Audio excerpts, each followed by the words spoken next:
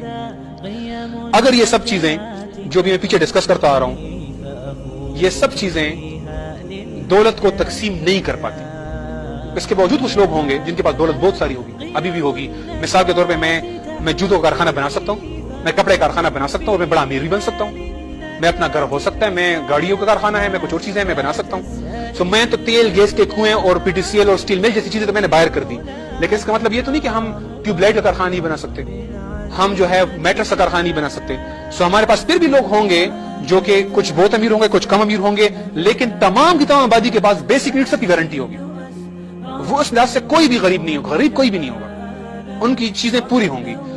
لیکن ایک اصول اللہ سبحانہ وتعالیٰ کا ایسا ہے جو ہمیں احادیث میں بیان کیا گیا ہے اور قرآن پاک کے اندر بھی اس کا بیان ہے، جو کہ یہ جو باقی ماندہ جو کچھ لوگ بہت امیر رہ جاتے ہیں اور اتنی دولت ہوتی ہے کہ وہ خرچ بھی نہیں کر سکتے، اس کو روکنے کا اصول ہے اسلام نے دولت کا خزانہ بنانا، کنز المال، مال کا خزانہ بنانا حرام کر دیا. آپ یاد ہے اصحاب الصفہ کے بارے میں، یہ وہ صحابی تھے جو کہ مسجد میں ہی مدرسے میں پڑھے رہتے تھے اور وہیں پہ بڑے غربت اور تنگ دستی میں اور ادھر ہی وہ اسلام کی چیزیں سیکھتے تھے اور ان لوگوں کو تمام صاحبوں کے خیال رکھتے تھے کیونکہ یہ ہر وقت علم میں مگن ہوتے تھے اور علم حاصل کرتے تھے. ان میں سے ایک اصحاب صفہ تھے، ان کے جب انتقال ہوا تو ان کی جیب میں 2 اشرفیاں نکل آئی، تو نبی صلی اللہ علیہ وسلم نے کہا یہ اس کے لیے آگ ہے. 2 اشرفیاں. تو وجہ کیا تھی؟ جب پوچھا گیا تو آپ نے بیان کیا کہ اس لیے کہ اس نے مال جمع کیا. اب اس سے بڑا خطرناک ایک اینگل نکلتا ہے اس سے، اور وہ یہ ہے کہ بلا ضرورت، یہ لفظ ذرا فوکس کر لیں، بلا ضرورت ایک سنگل دینار بھی جمع آپ نہیں کر سکتے.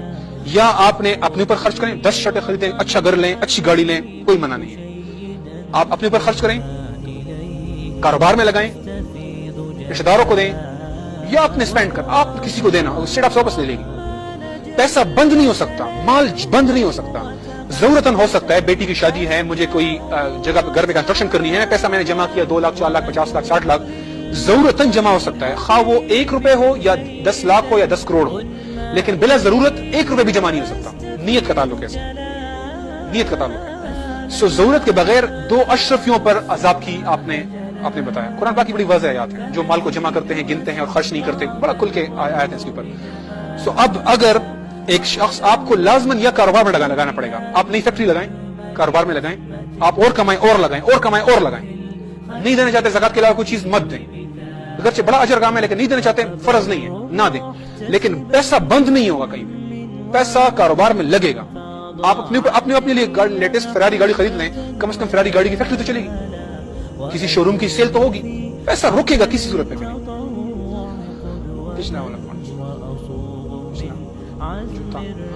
اور دوسری چیز پرائس فکسنگ، یہ جائز نہیں ہے. یہ جو قیمتیں مقرر کرتے ہیں یہ کاروبار کو برباد کر دیتا ہے. قیمت اپ ڈاؤن ہو سکتی ہے based on supply and demand. Supply demand پہ قیمت اپ ڈاؤن ہوگی، آپ زبردستی نہیں روک سکتے. حکومت کو سپلائی کھلی رکھنی چاہیے تاکہ قیمتیں خود ہی نیچے ہوں. یہ نہیں ہو سکتا کہ دکاندار 100 کا خریدے اور آپ کہیں 80 کا بیچو، یہ نرخنامہ لگ گیا. سو حکومت کو ریٹ کم کرنا ہے، سپلائی بڑھائے، امپورٹ کھول لے. جن لوگوں نے ملی بھگت کی ہے دکانداروں کو، ان کا توڑے، گودام میں ذخیرہ اندوزی کی ہے ان کو پکڑے، لیکن ریٹ کھلا ہوگا. اب آخری سے ہم آ رہے ہیں، عوام کی بیسک نیڈ ویسٹ گارنٹی نہیں کرتا. آپ کو شاید یہ ابھی چند دنوں کی بات ہے، مغرب نے اب سڑکوں پہ جو فٹ پاتھ ہے نا اس کے اوپر اس طرح ہکس بنانے شروع کر دیے ہیں کہ یہاں پہ وہ لوگ رات کو سوتے ہیں جن کے گھر نہیں ہیں اور یہ سڑک کو گندا کر دیتے ہیں. اس لیے انہوں نے فٹ پاتھوں کے اوپر ہکس لگانے شروع کر دیے تاکہ لوگ یہاں پہ سو نہ سکیں. بیسک نیڈ گارنٹی نہیں ہے ویسے، ان کا جو نظام ہے اس میں نہیں ہے. انہوں نے بعد میں ایڈ کیا تھا کچھ ٹائم کے لیے، 60 سالوں کے 1940 سے لے کر سن 2000 تک، لیکن پھر واپس ختم کر رہے ہیں کیونکہ اس وقت روس کا خطرہ تھا. اس لیے انہوں نے اپنے لوگوں کو بیسک نیڈ گارنٹی کرنے کا وعدہ ویلفیئر اسٹیٹ کا نام لیا تھا اور حضرت عمر کا نام لیا تھا انہوں نے، لیکن ان کے نظام میں نہیں ہے. ان کا نظام ڈاکٹر اسمتھ نے بنایا، وہ کہتا ہے کہ کوئی ضرورت نہیں ہے. جو غریب ہے وہ سست ہے، سر یہ اس کی غلطی ہے، اور جو امیر ہے وہ سمارٹ ہے، وہ جینیس ہے، وہ ہوشیار ہے، اس کا حق ہے. اس کو کہتے ہیں انویزیبل ہینڈ، کہتے ہیں کہ ایک انویزیبل ہینڈ ہے جو خود دولت تقسیم کرتا ہے. ہمیں مداخلت نہیں کرنی چاہیے، غریبوں میں نہیں بانٹنا چاہیے. یہ سستوں کو آپ اور سست بنا رہے ہیں، اس لیے غریبوں کو ہم نہیں دیں گے، یہ غلط اصول ہے، ان کو خود کمانا چاہیے. اور تو اسلام بیسک نیڈ گارنٹی کرنے کی بات کرتا ہے. یہ اسٹیٹ کے آمدنی کے وسائل ہیں، جو کہتے ہیں ٹیکس نہیں لوگے تو پھر کیا کرو گے. یہ وسائل ہیں اور تفصیل میں کوئی پوچھے گا تو میں تفصیل میں چلا جاؤں گا، ابھی میں نہیں جا رہا. لیکن اس میں سے ایک وسیلہ ہے صرف یہ والا، یہ حما. یہ وسیلہ پوری مسلم ورلڈ کے تمام ضرورتوں کے لیے ابھی بھی 10 گنا سے اوپر ہے. یہ ہے تیل گیس کے وہ کنویں جو کہ عوام کی پراپرٹی ہے. اس میں عوام کی ضرورت پورا کرنے کے بعد آپ باقی ایکسپورٹ کرتے ہیں اور اس کی آمدن سے ملک چلاتے ہیں. آج بھی پورے عرب ملکوں کا تیل جو ہے وہ اتنا ہے کہ وہ ہم پوری دنیا کے مسلمانوں سے کاٹ سکتے ہیں، وہ ویسے بھی بہت کم ٹیکسز لگائے ہوئے ہیں، ابھی بھی اس میں سے 80% یہ لوگ کاٹ چکے ہیں اور 20% لوگوں پہ خرچ کرتے ہیں، پھر بھی ہم نے ریت کے اندر جو ہے نا محل کھڑے کر دیے ہوئے ہیں۔ اتنی دولت ہمارے پاس مسلمانوں کے پاس موجود ہے، جو تیل، گیس، کوئلہ اور جو ذخائر ہیں یہ عوام کا ہیں، اس میں سے جو عوام کو دینے کے بعد جو بچتا ہے ہر وقت آپ کے پاس ہوگا، وہ آپ سیل کرتے ہیں باہر ملکوں کو، اور اس کی آمدن is more than enough to meet all our needs, ہماری ساری ضروریات کے لیے آلریڈی انف ہے۔ ختم ہو گیا۔ اوکے، اس کے علاوہ کاپی رائٹس اور پیٹنٹ لاز شرعن کوئی گنجائش نہیں ہے، اس کے بارے میں واضح حدیث ہے، ایک عائشہ رضی اللہ عنہا سے روایت ایک حدیث موجود ہے اس کے اوپر۔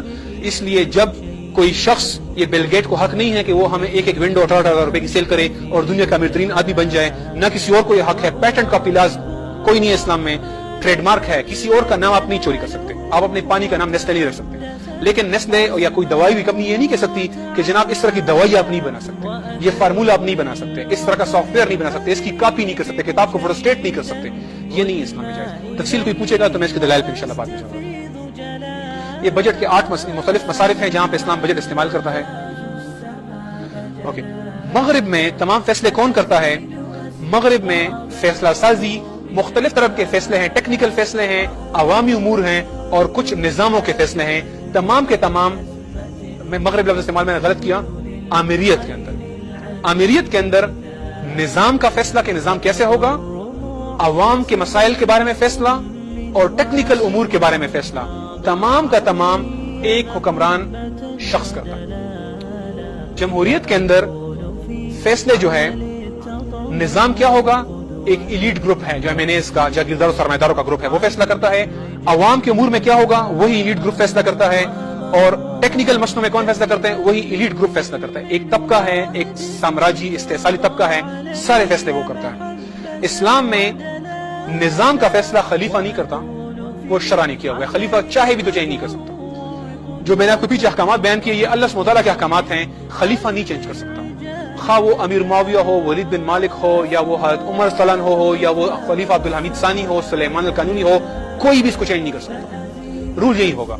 جو عوامی مسئلے ہیں اس میں عوام کی میجورٹی فیصلہ کرتی ہے کہ آپ کے علاقے میں پہلے روڈ چاہیے کہ آپ کو پہلے اسپتال چاہیے، جو لوگ کہیں گے وہی چلے گا، اس میں خلیفہ زبردستی نہیں کرے گا، نہ شرع نے کہا ہے کہ آپ نے لوگوں کو اسپتال پہلے دینا ہے، اس میں عوام کی مرضی چلے گی۔ ڈیم کی بلندی کتنی ہوگی، ایٹمی طریقے سے بنائیں کہ سولر طریقے سے بجلی بنائیں، اور اس طرح کے جو مسئلے ہیں، یا چناب 2 یا چناب 3 کا جو نیوکلیر پلانٹ ہے اس کے اندر پلوٹونیم کا بم بنائیں، یا ہم یورینیم کا بم بنائیں، یہ فیصلہ جو ہے ایکسپرٹ کرتے ہیں، خلیفہ کرتا ہے ایکسپرٹ کے مشورے سے، عوام سے بھی نہیں پوچھتے ہم، اور نہ ہی ہم پوچھتے ہیں یہ مجلس الامہ جو پارلیمنٹ ہے ان سے بھی نہیں پوچھتے۔ تو 3 طرح کے فیصلے ہیں اسلام میں اسپیسیفک، اور ہر ایک میں الگ الگ اختیار ہے کون کرتا ہے۔ سو اصل میں جو جڑ ہے مسئلے کی، جو سب سے بڑا کرپشن کا اڈا ہے، جو سب سے بڑا ایریا ہے جہاں پہ سارا فراڈ ہماری قوم کے ساتھ اور پوری ملک دنیا میں، امریکہ یورپ میں بھی ہو رہا ہے، انڈیا جاپان میں بھی ہو رہا ہے، اور آسٹریلیا اور جرمنی میں بھی ہو رہا ہے، اور وہ ہے قانون سازی۔